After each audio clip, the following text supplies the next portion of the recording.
Bumalik si Jesus sa Capernaum pagkatapos ng ilang araw at kumalat ang balita na nasa bahay siya.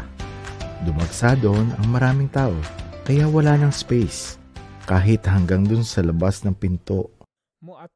Habang nagtuturo si Jesus, dumating ang 4 na tao na may dalang paralyzed na lalaki. Nahirapan silang ilapit ang paralyzed kay Jesus dahil sa dami ng tao.